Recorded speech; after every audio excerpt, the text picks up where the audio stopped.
मैं मान गोविंद दास शास्त्री सदगुरु कबीर साहब की प्राकट्य स्थली लाठारा काशी वाराणसी से। आज किस प्रकार का कार्यक्रम आयोजित किया गया है? आज कार्यक्रम का जो हमारी कबीर जयंती समारोह का 3 दिवसीय कार्यक्रम का आज पहला दिन मुख्य दिन एक तरह से कह सकते इस कार्यक्रम का उद्घाटन समारोह है।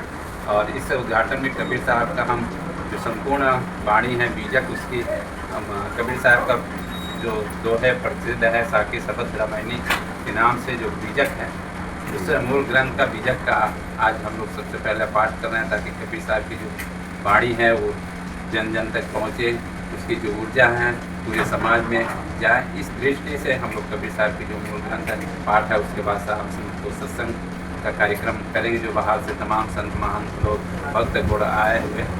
2 दिन 28 एवं 29 तारीख को राष्ट्रीय सेमिनार है जो महात्मा गांधी काशी विद्यापीठ इतिहास विभाग के संयुक्त तत्वाधान में और संत कबीर अकादमी मगहर संस्कृति विभाग के सहयोग से हम सब कर रहे हैं, जो कि राष्ट्रीय सेमिनार 28 और 29 को दिन में 12 से 2 उद्घाटन सत्र, उसके बाद टेक्निकल सत्र शोध वाचन 3 से 5, उसके बाद शाम को सांस्कृतिक कार्यक्रम।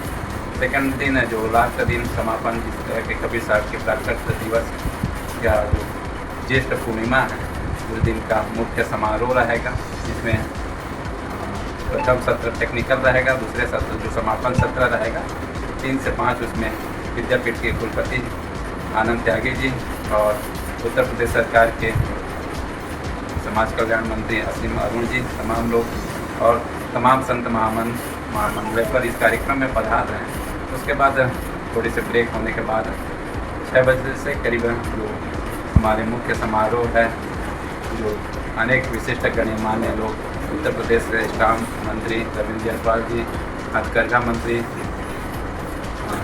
विश्वकर्मा जी, हमारे खंड विधायक सौरभ श्रीवास्तव जी, मेयर साहब सुनील पटेल जी, तमाम अनेक विधायकगण और MLC धर्मेंद्र जी, तमाम लोग इसमें विशिष्ट लोग और जो कबीर साहब को गाते हैं भजते हैं अपने जीवन में उतारते हैं, ऐसे जो पद्म श्री से सम्मानित प्रहलाद सिंह त्रिपाणिया जी उज्जैन मध्य प्रदेश से उनकी विशेष प्रस्तुति है। उसके साथ ताना बाना ग्रुप जो कबीर साहब को गाते हैं, इस तरह के जो कबीर साहब को गाते हैं उसी लोगों को हम लोग एक बार ज़्यादा मौका दिया गया।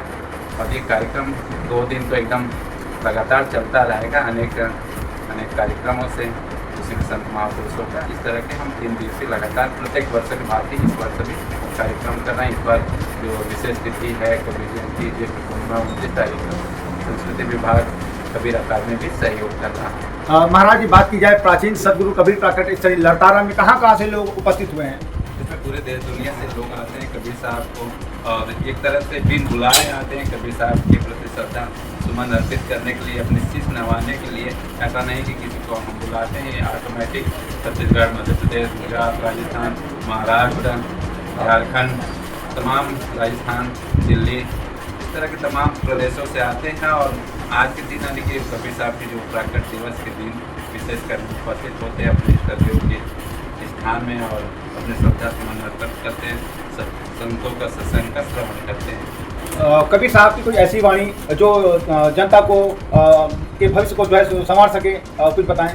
कबीर साहब ने बहुत सरल भाषा में हमारे जीवन के उद्धार के लिए बताया। कबीर साहब कहते हैं कि आया है सो जाएगा राजा रंग फकीर और एक सियासन चढ़ चढ़े एक बांधे जाते।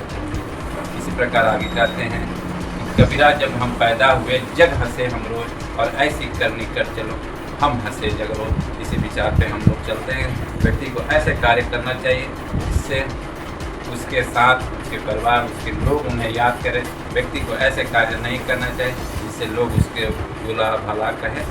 जब हम इस मानव उदाहरण शरीर उदाहरण किए तो जब हम अच्छे कर्म करते हैं तो ही हमारे जीवन का उस जीवन का मोल है। कबीर साहब ने कहा कि गिनी गिनी गिनी चलरिया काहे के ताना काहे के बाण दास कबीर ने जतन से वही ज्यों की त्यों धर दीनी चलरिया।